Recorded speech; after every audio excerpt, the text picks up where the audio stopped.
Friends, ఈరోజు special వచ్చేసి cabbage చారు అండి. చాలా అంటే చాలా బాగుంది ఫ్రెండ్స్.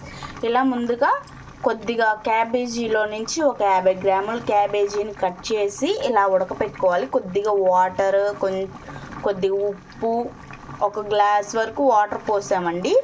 ఒక కొద్దిగా చిటికెడంత ఉప్పు, కొంచెం పసుపు వేసి ఇలా బాగా క్యాబేజీని ఉడకనివ్వాలి. క్యాబేజీ అంతా ఉడికిపోయింది. స్టవ్ అనేది ఆపేసుకోవాలన్నమాట. ఇది స్టెయినర్లో పెట్టి వడకట్టుకోవాలి.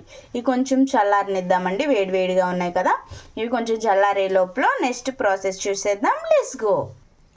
ఆ క్యాబేజీ వాటర్ కొంచెం తీసుకుందాం, హాట్ వాటర్ ఉడికినవి. దాంట్లో కొద్దిగా చింతపండు వేసి నానబెట్టుకుందాం. హాట్ వాటర్లో త్వరగా నానిపోతాయి. ఒక టమాటో తీసుకొని ఇలా చెక్కు తీసేసుకోవాలండి. ఇలా చెక్కు అంతా తీసేసుకొని, ఇవి తోలుమందం కాయలు కాబట్టి అసలు మనం పచ్చిది కట్ చేసి ఇలా అనగానే తొక్క అనేది ఇలా వచ్చేస్తుంది. పక్కన పెట్టేసుకుందాం. ఇవి కూడా ఈ టమాటోలు దీంట్లో వేసేసి కొంచెం సేపు నాననిద్దాం. ఈలోపు ఒక ఉల్లిపాయని ఇలా 4 ముక్కలు కట్ చేసి పక్కన పెట్టేసుకుందాం. ఓకేనా ఫ్రెండ్స్? మీకు ఏదైనా డౌట్ ఉంటే కామెంట్ సెక్షన్లో కామెంట్ చేయండి. నేను వెంటనే రిప్లై అనేది ఇస్తాను. నా ఛానల్ కనుక మొదటిసారి చూస్తున్నట్లయితే please subscribe my channel, like and share. ఇలా మొత్తం వడకట్టుకోవాలండి. ఇలా వడకట్టుకున్న వాటర్ని పక్కన పెట్టేసుకుందాం. ఈ క్యాబేజీని ఏం చేయాలని మీకు డౌట్ రావచ్చండి. ఈ క్యాబేజీని టమాటోలు వేసి కూరగాయలు చేసుకోవచ్చండి. చాలా బాగుంటుంది. క్యాబేజీ టమాటో కర్రీ కూడా చేసి చూపిస్తాను. ఇప్పుడు రసం ఎలా పెట్టుకోవాలో చూద్దాం. చారు ఇవి తీసుకున్నాం కదండి, వీటిని బాగా గుజ్జుగా వచ్చేటట్టు ఇట్లా పిసుకాలన్నమాట. ఇలా పిసుక్కోవటం వల్ల ఏంటంటే మనం ఈ టమాటో అంతా ఇలా ముక్కలుగా కాకుండా రసం అంతా దీంట్లోకి దిగిపోయి టేస్ట్ అనేది చాలా బాగుండేది ఫ్రెండ్స్. ఇలా ఒక్కసారి ట్రై చేసి చూడండి. చాలా అంటే చాలా బాగుండేది ఫ్రెండ్స్. నా ఛానల్ కనుక ఎవరైనా మొదటిసారి చూస్తుంటే please subscribe my channel friends. మీరు చాలా నన్ను మోటివేట్ చేస్తున్నారు. చాలా అంటే చాలామంది బాగా చేస్తున్నారని కామెంట్స్ కూడా పెడుతున్నారు. Thank you friends. చూస్తున్నారు కదా, ఇప్పుడు ఇలా బాగా మెత్తగా స్మాష్ చేసుకోవాలన్నమాట. చూస్తున్నారు కదా, చాలా అంటే చాలా బాగుండిద్ది. ఎప్పుడూ ఒకే రకం కాకుండా క్యాబేజీ ఉడకపెట్టిన వాటర్ పారిపోయకుండా చాలా బాగుండేటట్టు మనం ఇప్పుడు చారు చేసుకొని చూద్దామన్నమాట. ఇది వచ్చేసి నాకు ఒక బామ్మగారు చెప్పారనమాట. ఇలా వాటర్ వేస్ట్ చేయకుండా ఇలా చారు పెట్టుకొని తిని చాలా బాగుండిద్ది అన్నారు. ఒక్కసారి ట్రై చేశాను. చాలా అంటే చాలా బాగుండిద్ది ఫ్రెండ్స్. అస్సలు ఈ చారు టేస్ట్ దేనికి రాదనమాట, అంత బాగుండిద్ది. ఇప్పుడు చూస్తున్నారు కదా, ఇలా ఉంది. ఇవి తొక్కలు తీసేసుకోవచ్చు. నేను వచ్చేసి దీనిపైన తొక్కు తీసాను కాబట్టి ఇవి కూడా చారులో వేసేసుకుంటున్నాను. ఇవి తొక్క తీయనట్లయితే కొన్ని టమాటోస్కి అసలు తొక్క రాదు. అలాంటప్పుడు ఆ గుజ్జంతా ఈ పిప్పంతా పక్కన పడేసి ఈ చారు వరకు ఉంచుకోవచ్చు అనమాట. నాకు వచ్చేసి నేను పీల్ చేశాను కాబట్టి ప్రాబ్లం ఏముండదు. ఇవి చారు ఇప్పుడు ఎలా చేసుకోవాలో ప్రాసెస్ చూసేద్దాం. Let's go. ఇప్పుడు మనం పోపుకి కావాల్సినవి ఇలా రెడీగా పెట్టుకోవాలి. పోపు దినుసులు ఒక ఎండుమిర్చి, కొద్దిగా కరివేపాకు. ఎండుమిర్చి కంపల్సరీ ఉండాలండి. దీనికి హైలైట్ ఏంటంటే ఎండుమిర్చి. ఇప్పుడు ఒక 2 టేబుల్ స్పూన్ ఆయిల్ అనేది వేసేసాము.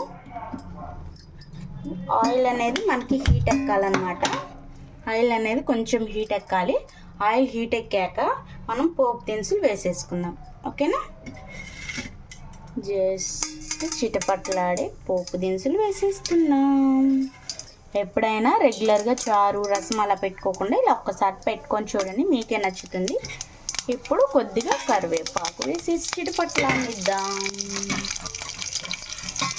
నెక్స్ట్ ఆనియన్ వేసేసి కొంచెం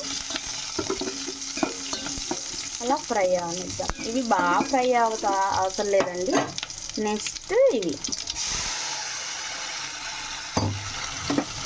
అంతా వేసేసాం కదా, ఒకసారి కలుపుకొని మనం ముందుగా ప్రిపేర్ చేసుకున్న ఇవి క్యాబేజీ వాటర్ ఇప్పుడు మొత్తం మిక్స్ చేసుకున్నాం. చాలా అంటే చాలా కలర్ఫుల్గా ఉన్నాయి కదా, టేస్ట్ కూడా అంత బాగుంటాయి. ఇప్పుడు రుచికి సరిపడినంత ఉప్పు, ఆల్రెడీ ఉప్పు వేసి ఉంటుంది కదా, కొంచెం చూసి వేసుకోండి.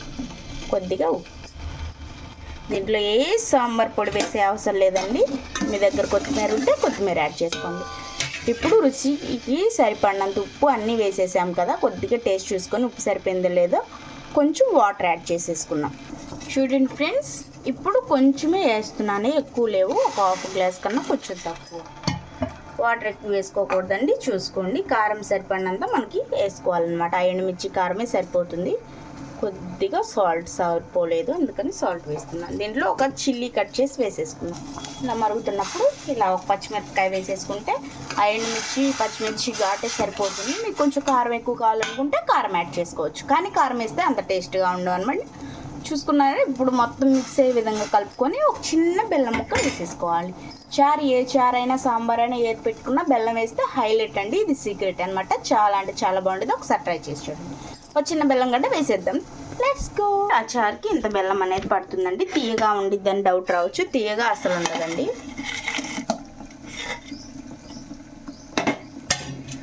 మొత్తం మిక్స్ చేసుకుందాం. కొంచెం సేపు మరగనిస్తే టేస్ట్ బాగుంటుంది. చూసారు ఫ్రెండ్స్, మనకి చారు అనేది కాగిపోయాయి. ఇప్పుడు ఒక బౌల్లోకి తీసేసుకుందాం. చూస్తున్నారు కదా ఫ్రెండ్స్, మనకి ఈ గిన్నె నిండా వచ్చాయన్నమాట చారు. చాలా అంటే చాలా టేస్టీగా ఉంటాయి. మీరు ఒకసారి ట్రై చేసి అలా కుదిరిందో కామెంట్ సెక్షన్లో కామెంట్ చేయండి. నా ఛానల్ మొదటిసారి చూస్తున్నట్లయితే ప్లీజ్ సబ్స్క్రైబ్ చేయండి, లైక్ చేయండి, షేర్ చేయండి. బాయ్ ఫ్రెండ్స్, రేపు మళ్ళీ వేరే వారితో మళ్ళీ కలుస్తాను.